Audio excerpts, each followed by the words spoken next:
Hello, welcome back to a video where today sorry, birds are chirping so aggressively right now. I dove into learning how to block print. I'm gonna say for starters, I just got a basic starter kit. Everything basically was Speedball brand except the gray linoleum block you're going to see me draw this current design in.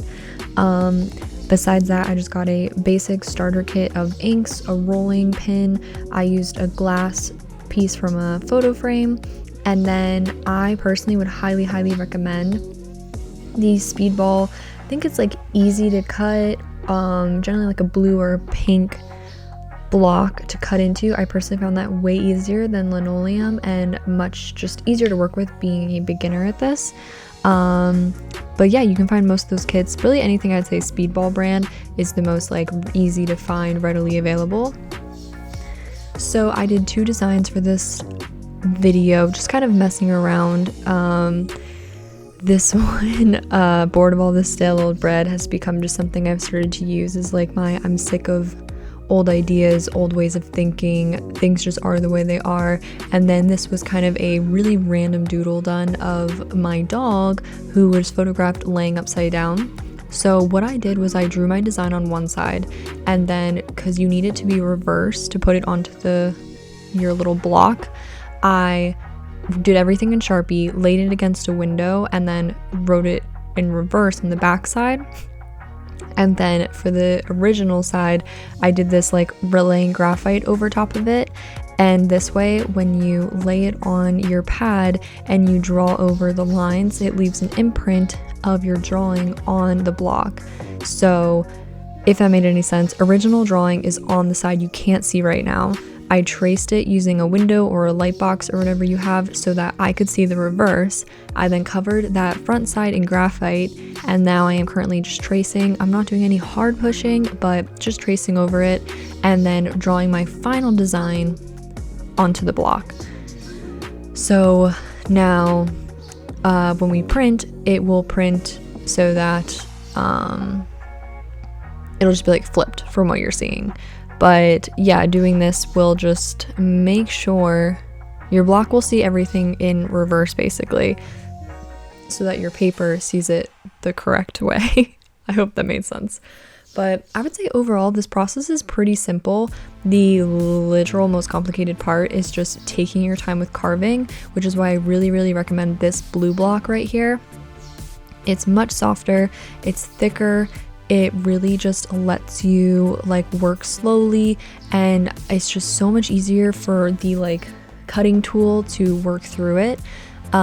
Every advice I've read and found has kind of said to like start small and work big, because generally with a kit of this like cutting tool, you would get like a handful of different size blades essentially. And I was kind of trying to do outlines and then just taking away chunks at a time, going like smooth and simple, you know, finding shapes where you can to easily cut out.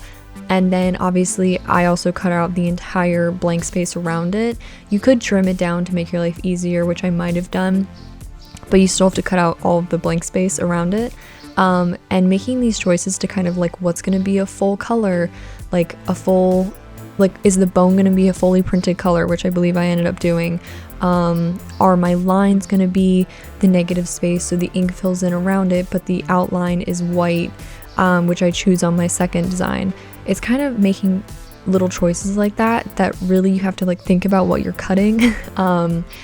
Everything I did was just hand drawn, and then kind of I worked with it from that, but you could work with it on a computer, fill shades in, show where you're gonna cut and not cut, and then print it out and do exactly like I said.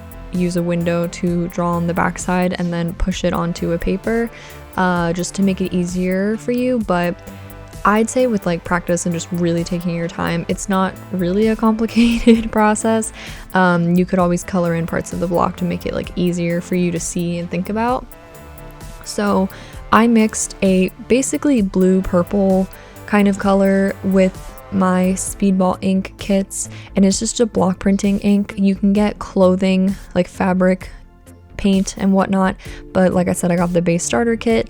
And the thing I found when rolling it on, you want to really roll it a bunch to make sure it's fairly covered, but you need to be very careful not to like oversaturate. There you see me noticing I left a whole rectangle on the outside, which I go in and cut out, but you need to be very careful not to oversaturate, especially on my other design that has words, because it fills in all the cracks and then it's just like a puddle of ink.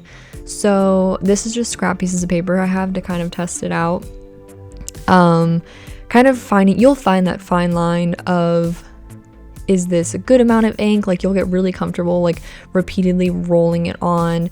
You'll find where there's weak spots. I kept flipping between pushing the paper onto it or pushing the pad onto the paper, and really in the end I think it comes down to personal choice. I know some people build presses to, you know, firmly press it down, which I think I would do if I did this more often, but just doing it by hand, yeah, you're gonna get little mistakes, but I think sometimes that's the fun thing about block printing, especially if you're just doing this for like an activity or just like an event. Like everyone's gonna look a little bit different, which I think is pretty cool. I did eventually, I think you'll see in like a second, start using a blank little tiny canvas I have to help with pushing it down, because I was finding with me repeatedly lifting my hands like that, I was moving it and causing like a shift in the ink. So this is what I started doing to help just stabilize and add something extra structured to push down on. So I rolled it onto a homemade paper, which for my type of paper didn't really work, as you'll see in a second, because it's way too wrinkled, way too textured. But I know you can buy printmaking paper like at stores, or buy cool homemade paper that's like better press than mine. Again, I really need to get a press for a lot of my stuff, but kind of playing with different textures. I think if you just had like leftover scrap paper, leftover like watercolor paper that can sometimes have cool textures, you can get a lot of cool different effects working with block printing. So here I printed out my letters. I really upped my kerning so that the letters were highly spaced from each other, so I had the best chance of cutting out all of the blank space. So the sketch had already been transferred to my block, but these I just kind of placed around it and tried my best to like estimate where they were located. And I would definitely, if you're gonna do letters, absolutely recommend using a printer, like typing it out and printing it, unless you have fantastic hand lettering. But yeah, I just went for like a block letter basically, and just drew the outlines, and this one took forever because even though the idea of the design was super simple, obviously all the tiny letters getting in there, going very carefully, and not to mention I think this block is just a linoleum block, I believe.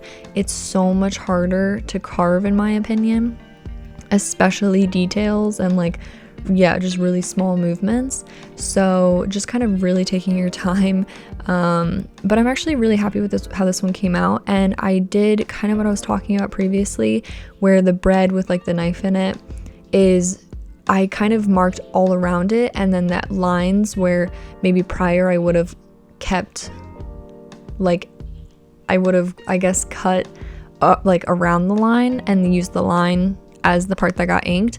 I cut out the line, or like the outline of the bread, and so everything was getting inked except the outlines, which I'm pretty bad at doing because I never think that way. I always think like, oh, I'm just gonna cut out my shape, and I would cut out the whole piece of bread, but then you're just like not having as much ink. I thought it'd be more interesting to just have a bigger thing to look at essentially, and I'm really happy with how it came out. I chose a red orange for this. I accidentally used a lot of ink, which led to a problem, especially with this one, hence my warning of like kind of just be aware of how you're inking up your board, or yeah, your linoleum.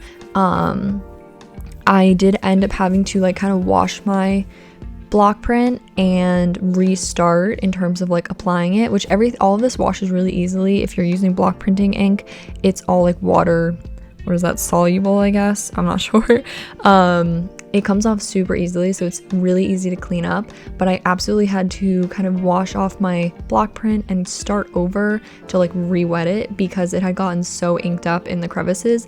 But after doing that, the letters came out so crisp, so that was super exciting.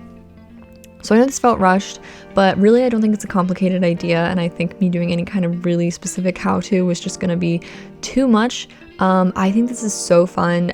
There is a bit of an upfront cost, but if you wanted to do it with like friends, you could like all split a kit and buy a couple block prints or linoleum blocks or whatever for a few bucks. And I think it would be a really fun day. You could use this for like invites, whatever. I recommend.